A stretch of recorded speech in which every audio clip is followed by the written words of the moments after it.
we'll be able to understand our lessons. All of these things we ask and pray for Christ our Lord. Amen.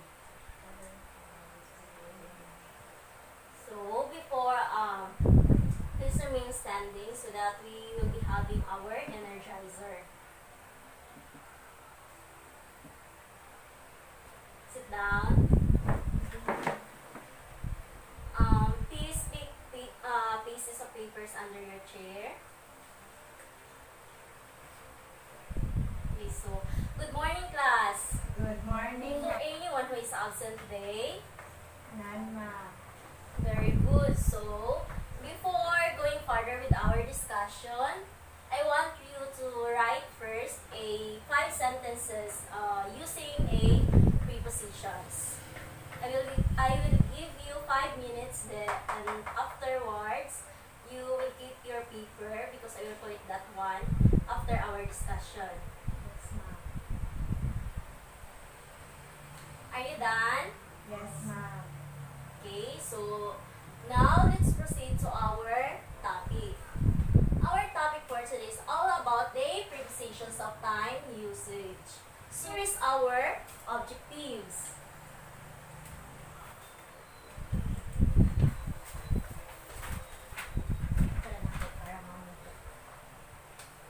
Everyone, please read the objectives. At the end of the lesson, the student should be able to understand the usage of prepositions of time in a sentence, identify the prepositions of time in a sentence, and write sentences with the proper usage of prepositions of time. Okay, thank you. So, do you have any idea about preposition? None, ma'am. None. So, a preposition is a word that indicates the relationship between a noun and the other words of a sentence. It also explains the relationship between the sequence, space, and logic between the object of the sentence and the rest of the sentence. And also, it helps us understand the order, time connections, and the positions. So, here are some examples of preposition. Example number 1, please read. I am going to Iceland. So here in example number 1, I am going to Iceland. So can you identify where is the preposition in this sentence? To. To. So the preposition in this sentence is to. I am going to Iceland. So what is the types of preposition used in the sentence? Knowingly that prepositions has 4 types. The preposition of time, the preposition of place and direction, the preposition of agents or things, and the phrasal preposition. So this preposition used in this sentence, here in the sentence, what types of preposition is this? Preposition of place. Very good. So, this type of preposition is the preposition of place and direction. Next, Alex threw a stone into the pan. So, what preposition is used in the sentence? Into. Into. Very good. So, what kind of prepositions used? What type of preposition is used in the sentence? Preposition of place. Preposition of place and direction. Very good. So, next, they have gone out of the town. So, what type of preposition is used? What is the preposition of the sentence? Out. Out. So, the preposition used in the sentence is God. out of. Out of. Out of. Why there is an out of? Because we have this phrasal preposition in which it uses a combination of words or consisting 2 or more words. That is the phrasal preposition. So, and now what we are going to talk about is take a guess. Preposition of time. Preposition of time. Very good. So, the preposition of time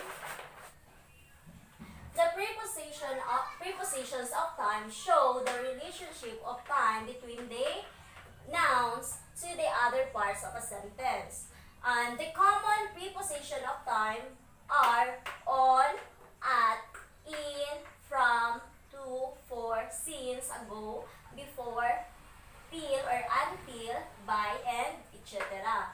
Now, we are going to talk about the at, on, and in. So, please read the definition of at. At always indicates an exact and specific time. At always indicates an exact and specific time. So, here are some examples. I started working at 10 a.m. So, the preposition at is talking about the exact time. The specific time, which is at 10 a.m. Not 11, not less than, and not more than. So, 10 a.m. The movie starts at 6 p.m. So, definitely, that movie will start at 6 p.m. Did you understand? Yes, ma'am. Very good. So, now, we will proceed to the on.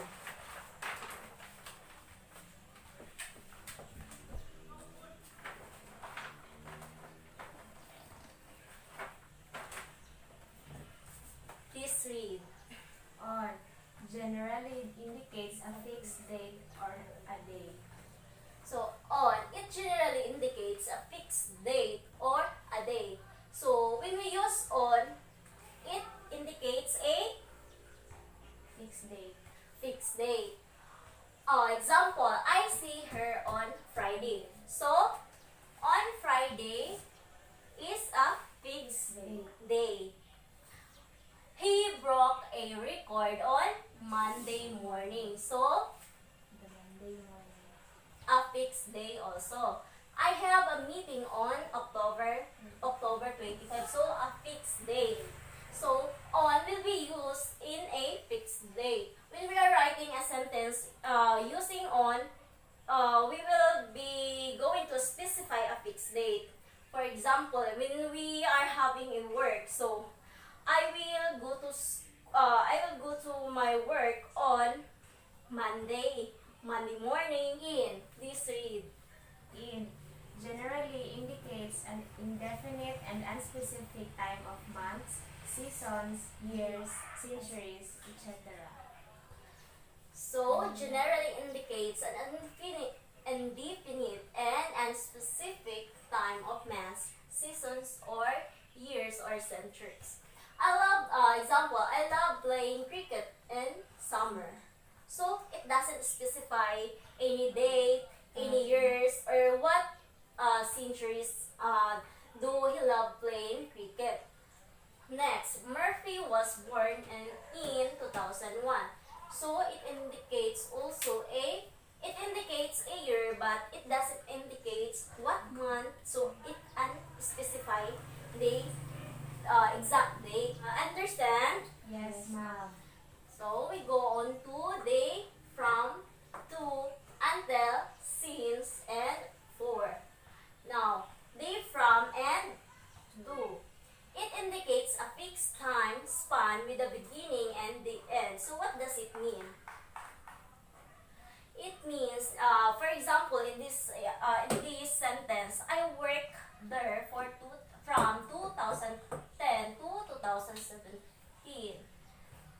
From 2010 to 2017. So, it indicates the fixed date when he or she started working at that place. And it also indicates when does he ended up working in that particular place.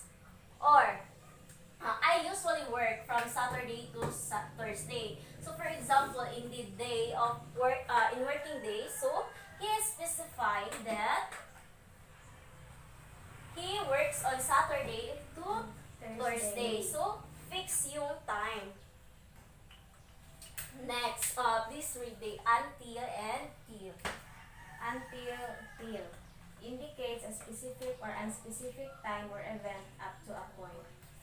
So, the until and till uses a specific or unspecific time.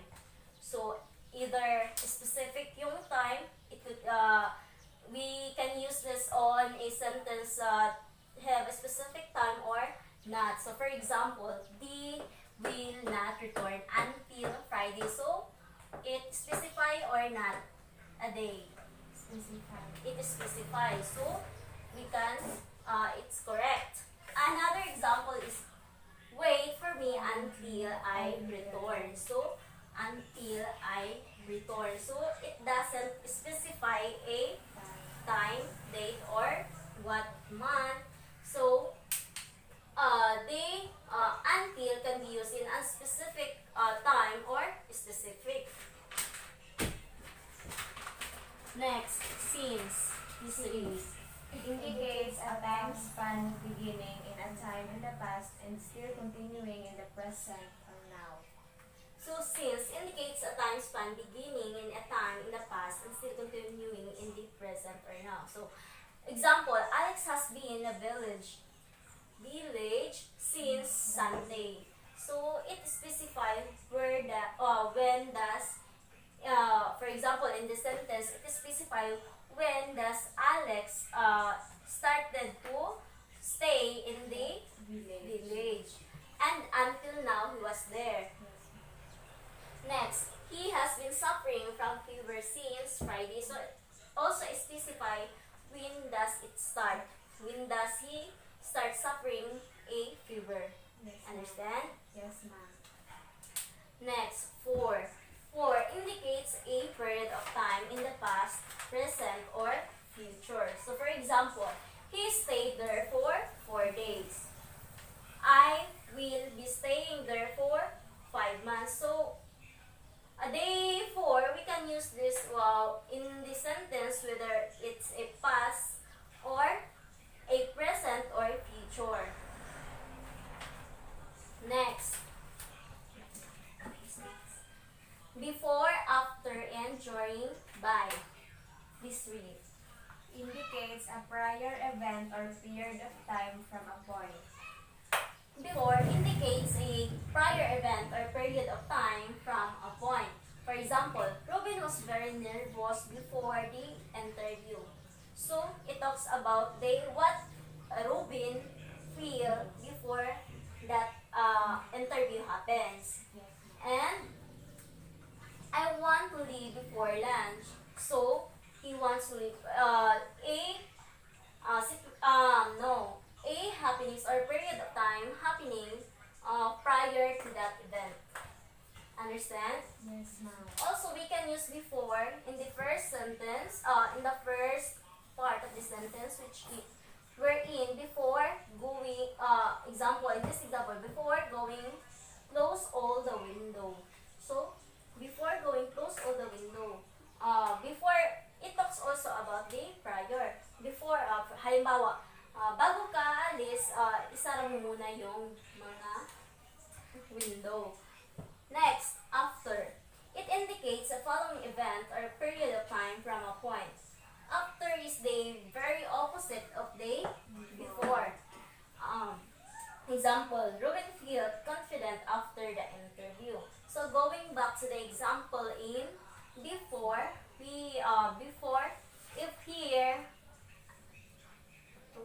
before the interview, he felt nervous, and by then, after the result was seen, it indicates the following given period of time from a point. Ruben felt confident after the interview. So, after the event happens, he felt confident.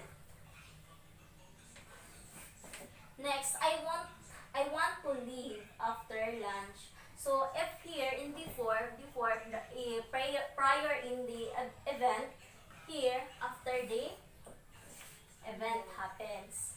Okay, understand? Yes, ma'am. So, any questions regarding our topic? None, ma'am. Very good. So, I want you to group yourselves into 5. Please count 1 to 5 and then construct a 20 sentences using the prepositions of time, and then perform it to the class, present it to the class in a creative way. I will give you 5 minutes to do that. Okay? Yes, ma'am. Your time start now. Are you done? Yes, ma'am. Okay, very good. So, present it to the class.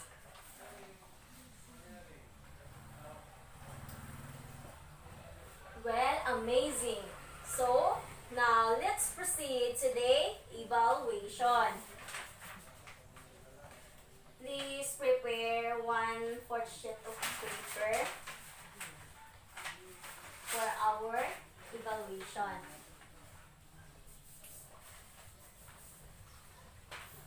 I will give you 5 minutes to answer.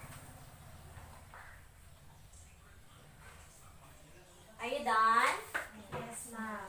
Okay, pass all of your papers, including the paper you write before we start discussing. Okay, thank you, class. So, before anything else, I want you to copy first the assignment for tomorrow. I will collect this one tomorrow. Are you done? Yes, ma'am. Okay, so that's all for today. Thank you, class, and goodbye. Goodbye, ma'am.